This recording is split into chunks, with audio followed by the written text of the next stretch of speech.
They were neither sultans nor slaves, yet their shadows stretched across the empire's most guarded halls.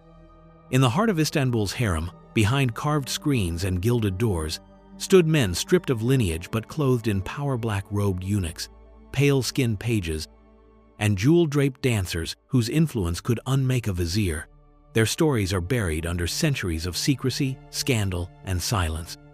Today, 10 truths emerge from the shadow truths about the men history forgot, but whose hands once held the keys to the Ottoman throne. Fact 1. The hidden gatekeepers of the harem. Long before the word harem became wrapped in the fantasies of foreign painters and poets, its meaning in the Ottoman world was rooted in privacy, family, and sanctity. It was the forbidden inner chamber of the Sultan's household, a world of mosaic-tiled corridors and perfumed courtyards, shielded from the gaze of strangers.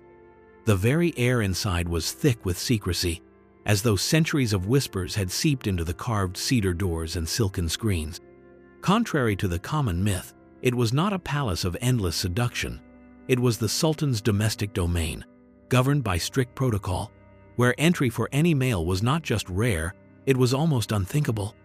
The only men permitted past its guarded thresholds were eunuchsmen who had been physically altered and socially transformed to serve a role that balanced absolute loyalty with utter detachment from the women they protected.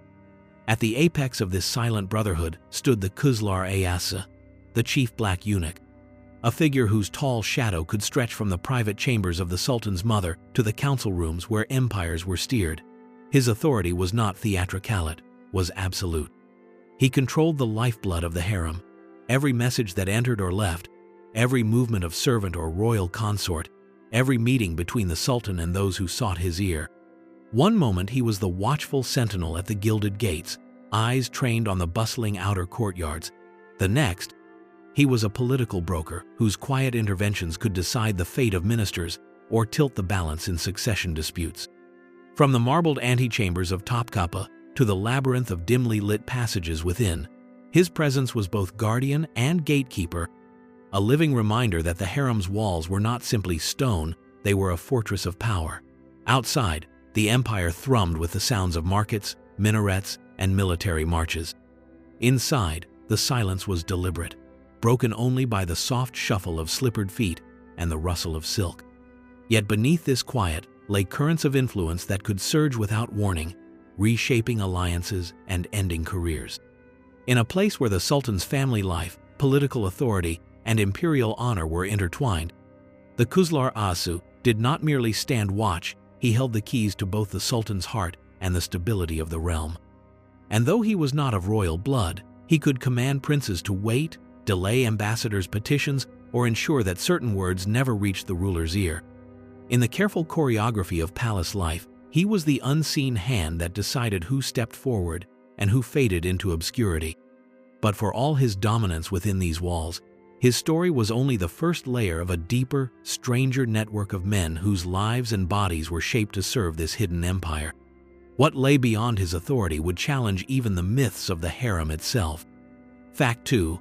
Black eunuchs, power beyond the throne room.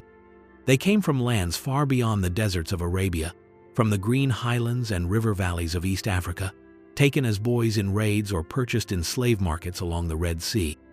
The journey to Istanbul was long and brutal, and for many, it began with the irreversible act that defined their destiny: castration. Ottoman law forbade this within the empire, so the operation was carried out in distant regions under harsh and often fatal conditions. Those who survived emerged as eunuchs, neither fully part of the society they served, nor entirely separate from its core of power. In the eyes of the palace, their altered bodies were a safeguard, a religious and social justification for their proximity to the Sultan's wives, concubines, and daughters. Islamic jurists rationalized their presence through interpretations that cast them as necessary protectors, neutral in the eyes of temptation. Yet their neutrality ended at the harem's threshold, for in politics, they were anything but passive. The black eunuchs, dressed in the deep, formal blacks of their station, patrolled the corridors of the palace like living pillars of authority. They answered to the Sultan, but their true sphere of control lay in the private domain of the royal family, where the fate of the empire could pivot on a whispered word. Some rose far beyond the role of silent guardian.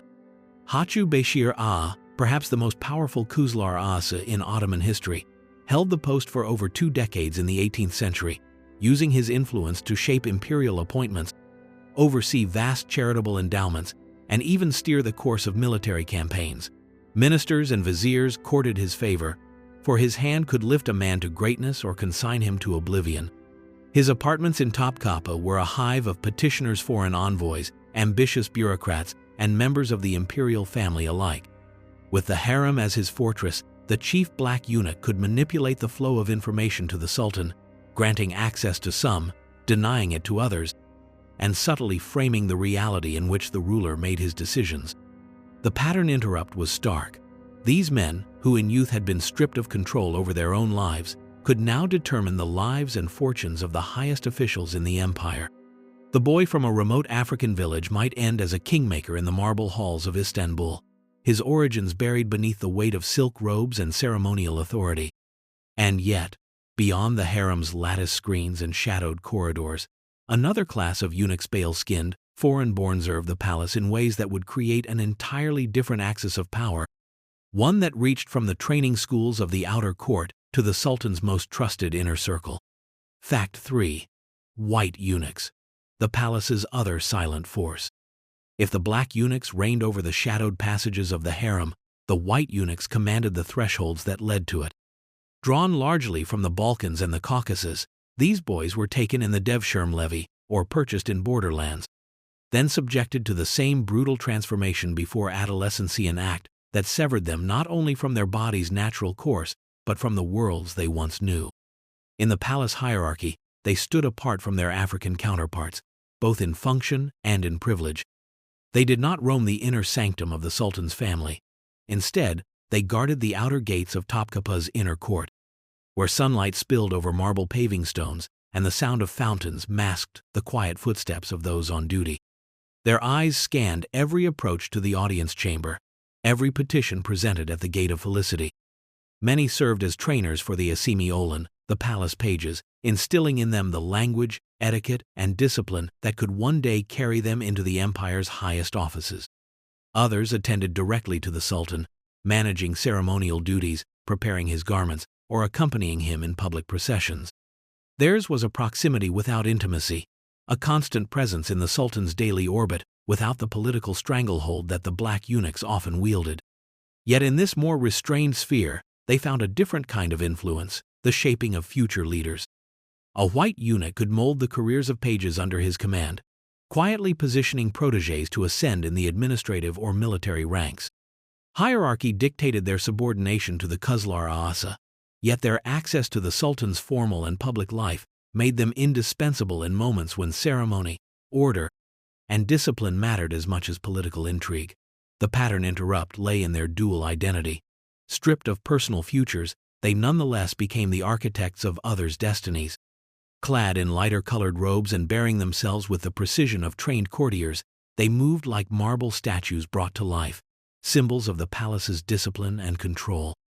To many outside the court, they were invisible. To those within, they were the first barrier, the first test one had to pass before drawing near to imperial power. And while their authority ended at the gilded lattice of the harem's entrance, the road to that lattice passed through their hands, a fact that ensured their role in the empire's choreography of power could never be dismissed. But beyond both black and white eunuchs lay a role neither guardian nor page, one that blurred the lines between service, spectacle, and scandal in a way that would unsettle even the most rigid of Ottoman court traditions. Fact 4. Castration, the unspoken price of proximity. Beneath the silk robes and jeweled belts of the palace, eunuchs lay a wound that was both physical and symbolic, a permanent mark of the price paid for access to imperial power. The act itself was almost never carried out in Istanbul, for Ottoman law forbade castration within the empire. Instead, it took place far from the marbled courtyards and tiled chambers of the Palatine, the hidden rooms of slave depots in Sudan, in the dim back corridors of Red Sea port cities, or in isolated villages along the Nile. The methods were crude, often involving the complete removal of the genitals with heated knives or glass shards, the wound sealed with cauterization or herbal compresses. Many did not survive the ordeal. Mortality rates in some regions are believed to have reached more than half. those who lived bore lifelong physical pain, vulnerability to infection, and hormonal changes that altered their appearance and voice. Their arrival in Istanbul was not as triumphant recruits but as human commodities, healed enough to be sold and trained, their bodies a testament to the violence that had enabled their new roles. The empire rationalized their presence through religious and moral arguments, framing them as guardians of women's virtue and as neutral presences in spaces where male desire was forbidden. Yet neutrality was an illusion, for these men were never seen as equals within Ottoman society. Even the most powerful Kızlar Ağası could not fully escape the social stigma that clung to eunuchs, the whispers in the marketplace, the subtle exclusions from certain male-only rituals, the knowledge that they existed in a liminal state between accepted categories of gender and status. Their fine silks and high office masked an isolation that followed them through life, an awareness that their influence depended entirely on the fragile structures of palace politics. In the glittering heart of the empire, they could humble a vizier or shield a sultana from scandal. Beyond the palace walls, they were often regarded with a mix of curiosity, pity, and unease.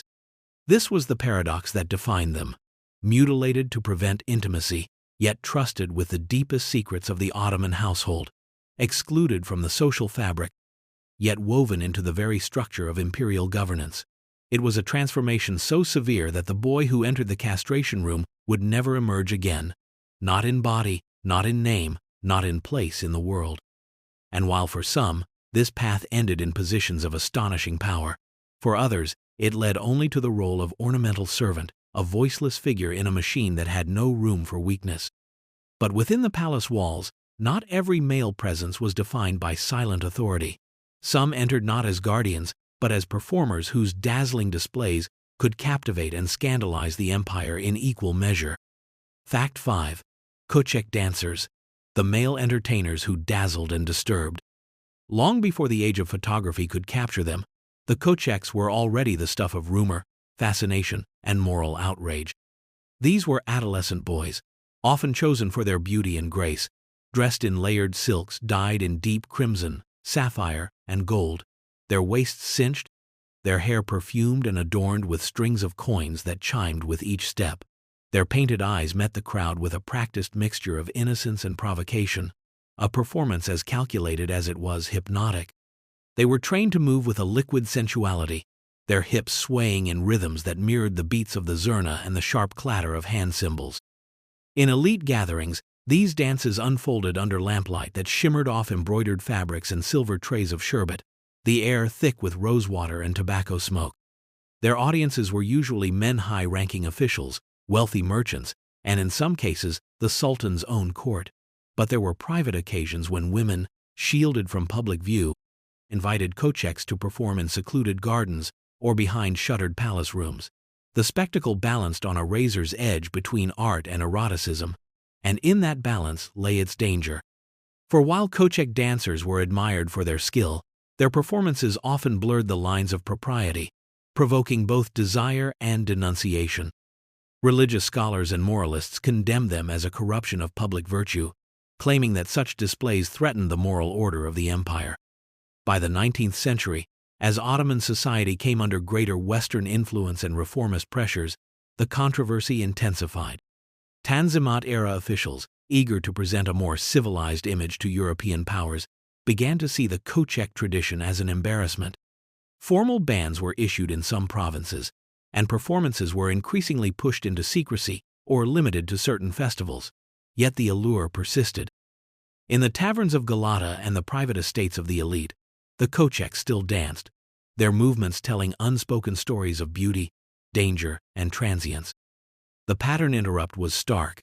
In a palace culture defined by rigid hierarchies, these boys, neither noble nor soldier, could command the attention of the empire's most powerful men, if only for the span of a song. But their fame was as fragile as the oil lamps that lit their stages, and as they aged out of the role, most vanished into obscurity, their silks traded for anonymity. Still, the memory of their performances lingered like the last note of a reed flute, an echo of a world where dance could both enthrall and destabilize. And while the Koçeks stirred the senses, another group of boys in the palace was being molded not for performance, but for leadership, a transformation that could take them from the schoolrooms of the inner court to the highest offices of the empire. Fact 6. Palace pages, groomed for service and influence. In the shadow of Topkapa's domes, far from the bazaars and battlefields, the empire's future administrators and generals were not born, they were made. Many began their journey through the Devshirme, the levy that gathered Christian boys from the Balkans and Anatolia, selected for their intelligence, physical ability, and composure. Torn from their villages, they entered a world of rigorous transformation, their first steps echoing across the marble courtyards of the palace's Enderun school. Here, education was not simply about literacy, it was an immersion into the machinery of imperial power. They learned Ottoman Turkish, Persian, and Arabic, mastering the language of diplomacy and poetry alike. They studied history and the art of statecraft, memorized the subtle codes of court etiquette, and trained in horsemanship, archery, and military tactics. Every movement, from the way they bowed to the Sultan to the cadence of their speech, was crafted to reflect the dignity and precision of the Ottoman elite. Life among the pages was a crucible of discipline, where failure meant reassignment to lesser service, and success could open doors to the empire's highest offices. Some graduates of the Enderun would rise to become provincial governors, admirals, or even grand viziers, their beginnings as palace pages carefully hidden behind a new identity forged in loyalty and skill. Yet proximity to the Sultan brought both opportunity and peril. Pages attended him in private chambers, during audiences, and in ceremonial processions, their presence a constant reminder of their role as the living link between ruler and realm. A misplaced word or an ill-timed gesture could end a promising career. A display of competence at the right moment could accelerate it beyond imagining. The pattern interrupt lay in the inversion of status. Boys who once herded goats or tilled fields could, within a decade, outrank men of ancient lineage, wielding power over cities and armies. But this ascent was built on constant scrutiny. Every page knew he was being watched as closely as he watched the Sultan's will. In their silence, they absorbed more than orders. They learned the shifting undercurrents of palace politics, the rivalries between viziers, and the quiet interventions of the harem's guardians. To be a palace page was to walk a tightrope strung between service and self-preservation, in a place where a single misstep could send one into exile or worse. And as these young men trained for leadership, others within the palace wielded influence in far more shadowed ways, men who did not merely serve power but shaped it from behind the lattice of secrecy, in conspiracies that could change the fate of the empire overnight. Fact 7. Intrigue and political conspiracies. In a palace where the gilded gates hid both opulence and treachery, eunuchs were not only servants, they were the empire's most efficient intelligence network. Trusted to carry the Sultan's messages, they became the invisible arteries through which information pulsed, deciding which truths reached the throne and which were smothered in silence.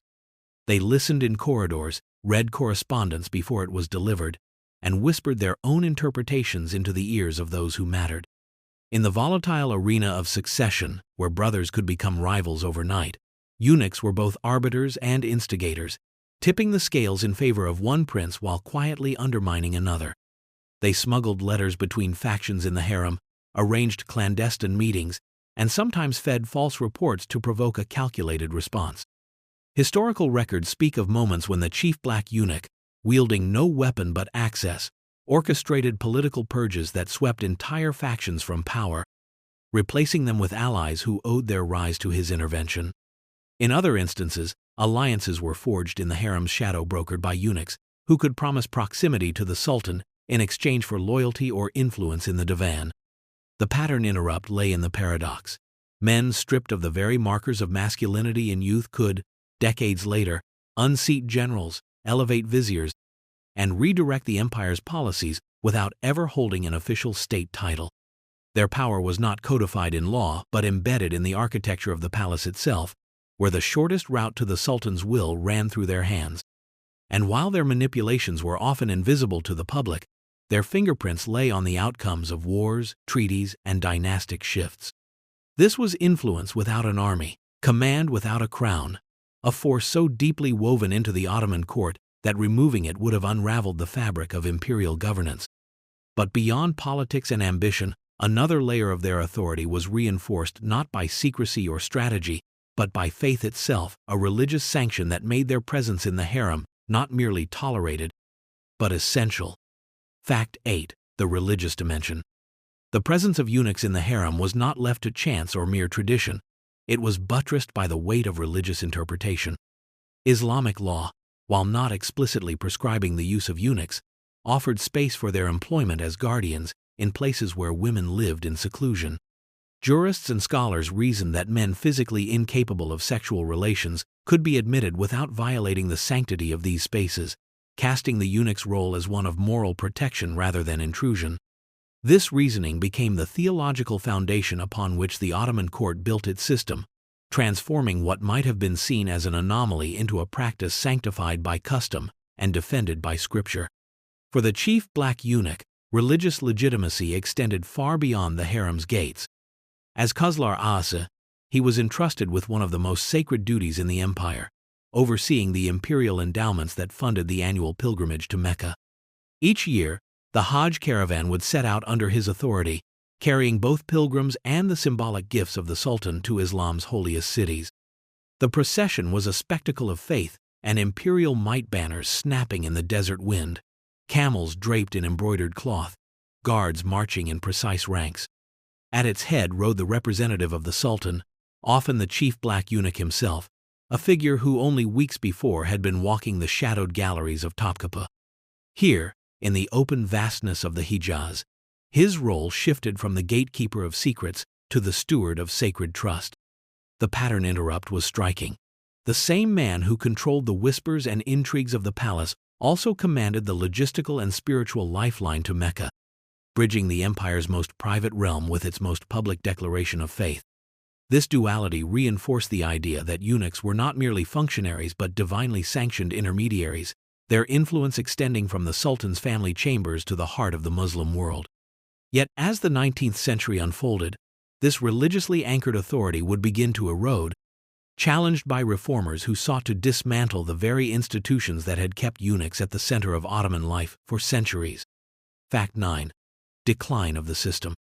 The 19th century brought with it a wind of change that even the thickest palace walls could not keep out. The Tanzimat reforms, announced with the ringing of imperial edicts, aimed to modernize the empire along European lines, reordering its military, its laws, and its image in the eyes of the world. In this new vision, the old machinery of the harem, with its secret corridors and layers of gatekeepers, appeared increasingly archaic. Western diplomats and journalists, gaining more access to Istanbul, wrote sensational accounts that embarrassed reform-minded officials, and the figure of the eunuch, once cloaked in dignity and mystery, began to be portrayed as a relic of a decadent past.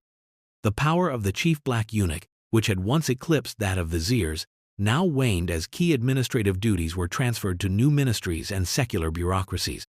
Their role as political brokers diminished, their command over the harem weakened by both internal restructuring and the gradual retreat of the Sultan's family from the center of governance. The pattern interrupt came in the form of physical space. The once bustling halls of Topkapi's inner court grew quieter, the voices and footsteps of eunuchs fading into memory as the palace itself was abandoned for Dolmabahce, a European-style residence that reflected the changing character of the Ottoman state. By the time the empire collapsed in the aftermath of the First World War, the eunuchs' influence had been reduced to ceremonial duties. Their political relevance dissolved in the tide of constitutional reforms and nationalist movements. In 1924, with the formal abolition of the caliphate and the harem system by the newly established Turkish Republic, the last eunuchs were dismissed from service, their positions erased from the state registers. The gates they had guarded for centuries swung shut for the final time, and the institution that had shaped and been shaped by them ceased to exist. Yet even in disappearance, their legacy lingered, etched into the architecture of palaces, the pages of court records, and the cultural memory of an empire that no longer was. But the stories that survived would not be those of their decline alone. They would also be the myths, distortions, and rare truths that continued to shape how the world imagined these men long after their world had vanished. Fact 10. Legacy and myths. Long after the last eunuch stepped out of the palace gates, their image lived on, but not always in truth. The most enduring myth, fueled by centuries of misunderstanding and deliberate invention, was that of the male concubine, Western travelers, barred from the inner harem, spun tales to fill the void, blending fragments of fact with fantasies drawn from their own imaginations. Orientalist painters and writers amplified these visions. Canvases glowed with the imagined intimacy of silken chambers. Literature teemed with shadowy male figures, said to share the sultan's pleasures. In reality, eunuchs were not concubines but guardians, diplomats, administrators, and political operatives whose celibacy was central to their role. Yet the fictionalized version proved more alluring to foreign audiences, and over time it eclipsed the truth in popular culture. This distortion was not without consequence. It cemented an image of the Ottoman court as a place of unchecked decadence, undermining the complexity and discipline that had defined its inner workings. Still, fragments of their real history endure. The massive gates of Topkapi still bear the marks of their watch, their apartments stand empty but intact, and the archives preserve neat rows of imperial decrees signed in their name. Even the objects they once handled, ceremonial keys, robes embroidered in gold, Qur'ans commissioned for the holy city, speak of a dual existence as both servants and statesmen. The pattern interrupt is that their legacy, though tangled in myth, cannot be dismissed as a mere footnote. The eunuchs shaped the flow of information, the stability of dynasties, and the very perception of Ottoman power abroad. They were men who began life with no claim to authority, yet stood at the nexus of faith, politics, and imperial intimacy, influencing decisions that rippled across continents. Today, their memory lingers in stone and parchment, in the cool shadow of palace corridors, and in the contested space between history and legenda, reminder that power often resides not in the throne itself, but in the quiet figures who stand just behind it.